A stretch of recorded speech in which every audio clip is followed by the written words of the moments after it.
Hey, Nico, you got a lot of reps with Pat over the summer when some guys were injured. Just what did you learn about Pat over that time? Yeah, I mean, really it was just about getting the reps, right? And obviously, there's a reason why Pat is Pat, and he's had the success that he's had. It's evident every single day, and like you said, it started, you know, right after the season when we were before OTA. So, to be able to learn and to be able to start to compete with him and understand him and how he looks at the game and views the game and approaches it. It's really just been a blessing for me, and I'm grateful to, be in the position to learn from somebody like him and of his status, and just trying to implement uh, the positive aspects of his game into my own. Nico, Dave has kind of favored you as one of the lead kick returners. What have you learned about the new kickoff? How comfortable do you feel in that position? Yeah, no, I feel extremely comfortable. It's very different. It tends to happen a bit quicker, which I believe tends to my game a little bit more. Just, you got to change direction in a quicker amount of time and a shorter amount of space. So it's going to be fun to see how it evolves. It's something that's going to be constantly changing, I think, as the season goes on. And, to be in the position that I'm in now, to be learning and, just seeing the different ways that coach is thinking. I'm excited to see what it can evolve into. Nico, I know that you signed here as a UDFA. Can you talk about what led you to sign here? Did you have other teams like going on your interest? I did.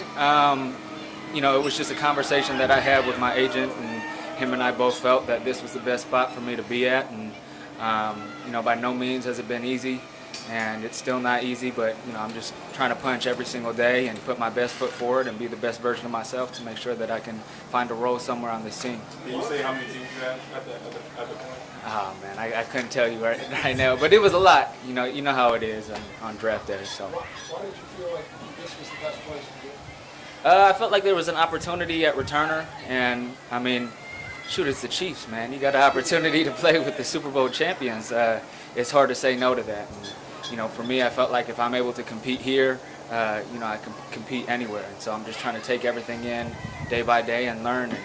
And like I said, most of all, I'm just grateful to be here. What's the mentality that you're taking to get through camp, especially with the seed guys going down this deep in camp? Yeah, just staying resilient. And that's really been, kind of the moral of my entire journey is just staying resilient and continuing to punch. I've always been an underdog at every single level of football that I've played at. So, being in this position is nothing new to me.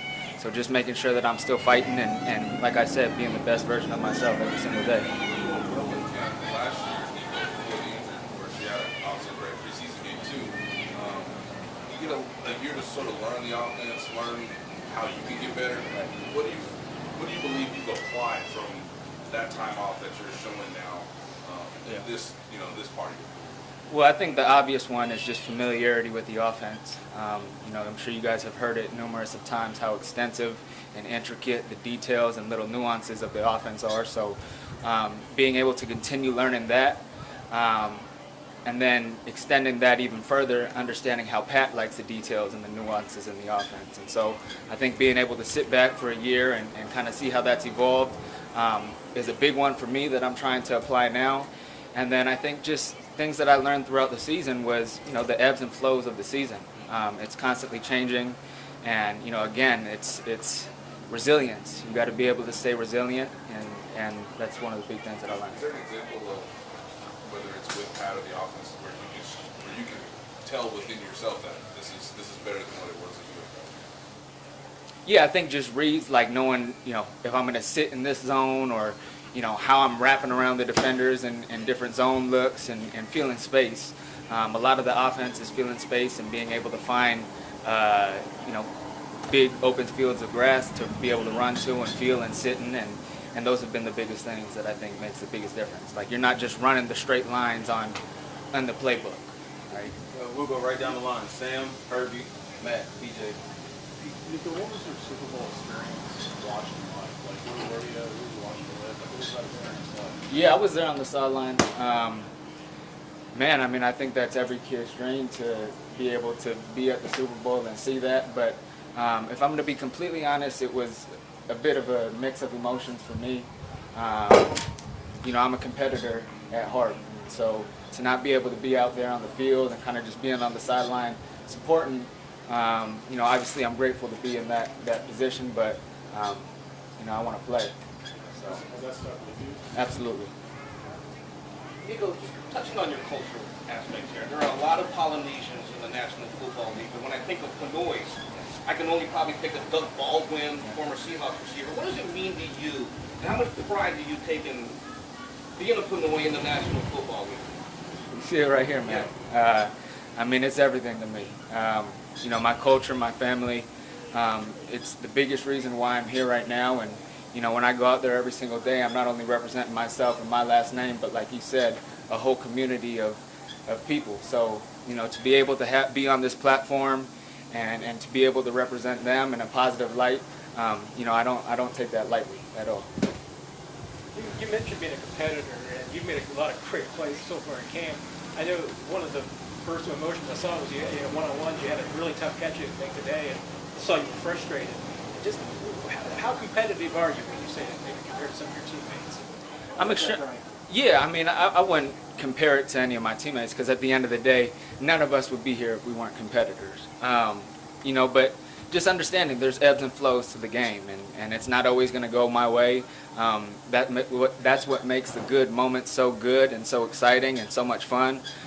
You have to feel those lows, and you have to experience the drop balls and whatnot to be able to enjoy any success that you find in this game. And so, like I said, resilience, just continuing to punch and put my best foot forward every single day is what I'm striving to do.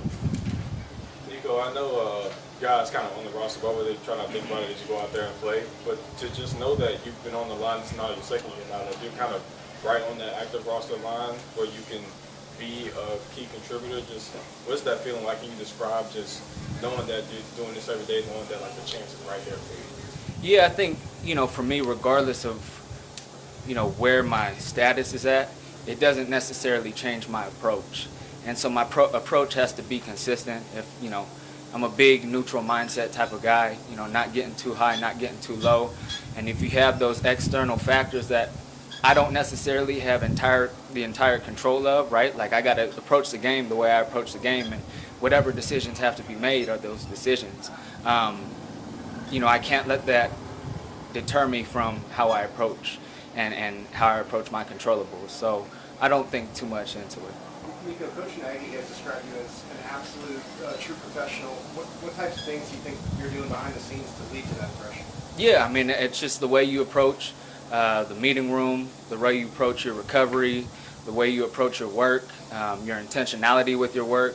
I think there's a big difference between working hard and working hard intentionally to be able to focus on a specific thing that you're improving on. And so, like I said, just making sure that I'm trying to maximize each of those different columns every single day is, I believe, what it entails to be a pro. Again, it's something that I'm still learning, right? And so to be able to be around Pat, to be able to be around Hollywood, Travis, a lot of those veteran guys that we have on the team, I'm just kind of picking and trying to be a sponge around those guys, really. Perfect. Thank you. Thank you. Thank you.